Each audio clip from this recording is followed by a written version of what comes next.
Mileage provide কৰে 45 to 50 per liter. So hey guys কি খবৰ আপোনালোকক পুনৰবাৰ স্বাগতম জনাইছোঁ আমাৰ অন্য এটা ভিডিঅ'লৈ আজি আমি Duke 250 আৰু MT15 V2ৰ কম্পেৰিজন ভিডিঅ' দিম আপোনালোকে ভিডিঅ'টো চাই ভাল পাব বুলি আশা থাকিলে তো এইকেইখনে বাইক চাওক আপোনালোকে বাইককেইখন এইকেইখনে বাইক ফুল কম্পেৰিজন ভিডিঅ' দিম আমি আপোনালোকে ভিডিঅ'টো চাই থাকিব ভাল লাগিলে like comment share and subscribe কৰি দিব তো এইকেইখনে বাইক প্ৰথমতে লুকটো চাই লওক এইকেইখনেই তো ভিডিঅ'টো ষ্টাৰ্ট কৰি দিওঁ আৰু ব'লক তো 250ৰ অনাৰ মই আৰু MT15ৰ অনাৰ এওঁ তো আজি আমি ফুল কম্পেৰিজন ভিডিঅ' আপোনালোকক দিম আপোনালোকৰ কাৰণে ভিডিঅ'টো অলপ ইনফৰ্মেটিভ হ'ব বুলি আশা ৰাখিলোঁ তো এতিয়া আপোনালোকক মই প্ৰথমতে Duke 250ৰ গোটেই ডিটেইলছটো দিব বিচাৰিছোঁ Duke 250 নতুনকৈ হেডলেম্প আহিছে 390ৰ তো সেইটো কাৰণে মোৰ বহুত ভাল লাগিলে সেইটো কাৰণে মই Duke 250খন ল'লোঁ তো এতিয়া মই Duke 250ৰ আপোনালোকক ডিটেইলছটো দিবলৈ গৈ আছোঁ তো ইয়াত আছে 248.8 লিকুইড কুলিন ছিংগল চিলিণ্ডাৰ আৰু ইয়াৰ 30 HP মেক্স পাৱাৰ আছে আৰু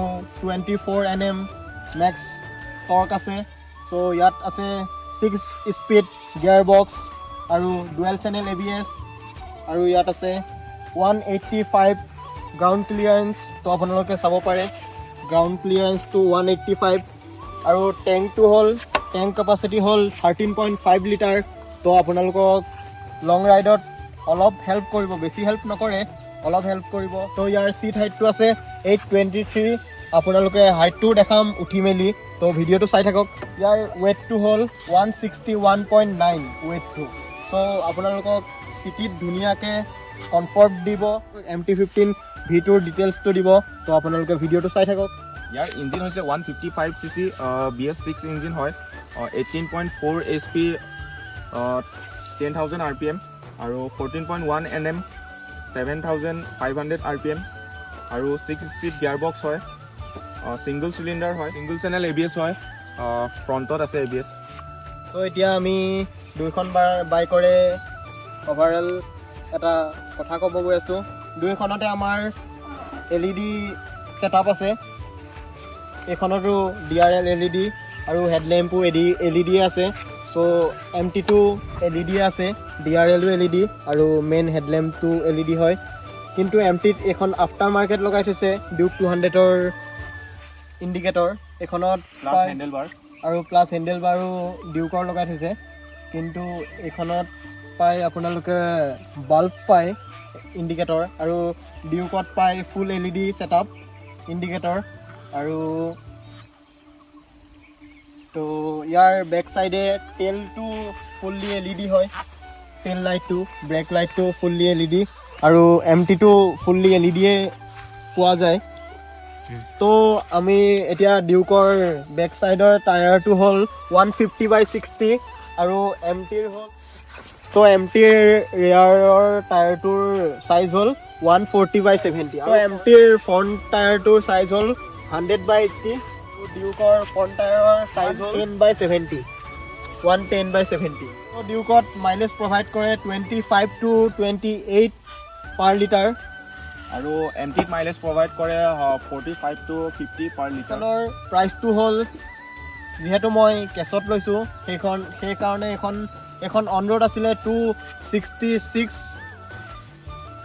আৰু এইখন যিহেতু মই লখিমপুৰৰ পৰা লৈছিলোঁ সেইকাৰণে মোক 5,000 ডিছকাউণ্ট দিছিলে সেইটো কাৰণে মই এখন 261ত লৈছিলোঁ আৰু তুমি MTৰ আপোনাৰ অন ৰোড প্ৰাইচ হৈছে 195 উইথ ডকুমেণ্টেশ্যন আৰু মই লৈছিলোঁ ফাইনেন্সত চ' মোৰ টোটেল পৰিছে 2,30,000 চ' এতিয়া আমি Duke 250ৰ মিটাৰ কনচলটো দেখাবলৈ চেষ্টা কৰিম চ' এইটো ফুল ডিজিটেল মিটাৰ কনচল পোৱা যায় ইয়াত গোটেইখিনি ডিটেইলছে আপোনালোকে পাব যেনেকৈ ABS তাৰপিছতে পাব আপোনালোকে RPM লাইট নিউট্ৰেল আৰু পাব ছাৰ্ভিচিং তো এইটো ছাৰ্ভিচিঙৰ পাব চব ডিটেইলছে পাব আপোনালোকে একো কমি নাই খালি TFT দিয়া হ'লে বেছি ভাল হ'ল হয় সেইবুলি মই ভাবোঁ চ' এতিয়া আমি MT15ৰ মিটাৰটো দেখাবলৈ চেষ্টা কৰিম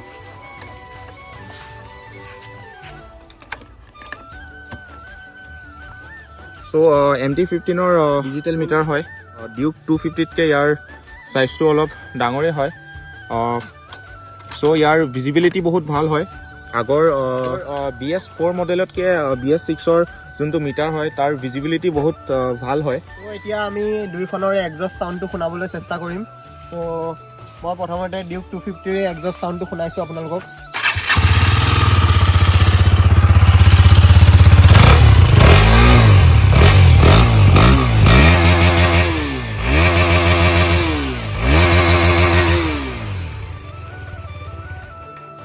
চাউণ্ডটো বহুত কমেই হয়, অলপ লাউড লাগে। লাউড হ'বৰ কাৰণে আপোনালোকে এক্সজষ্ট লগাব পাৰে। মই যিহেতু নতুন বাইক, সেইটো কাৰণে এক্সজষ্ট এতিয়ালৈকে ইনষ্টল কৰা নাই। হয়তো ইন ফিউচাৰ কৰিবও পাৰোঁ, নকৰিবও পাৰোঁ।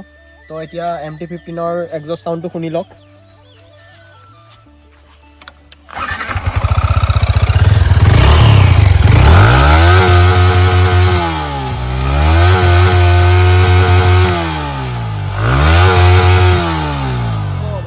কম্পেৰিজন ইমানখিনিয়ে আছিলে আৰু ডিটেইলিঙত এতিয়া বনাব পৰা নাই, যিহেতু বৰষুণ আহি আছে। আমাৰ প্ৰব্লেম বহুতেই হৈ আছে।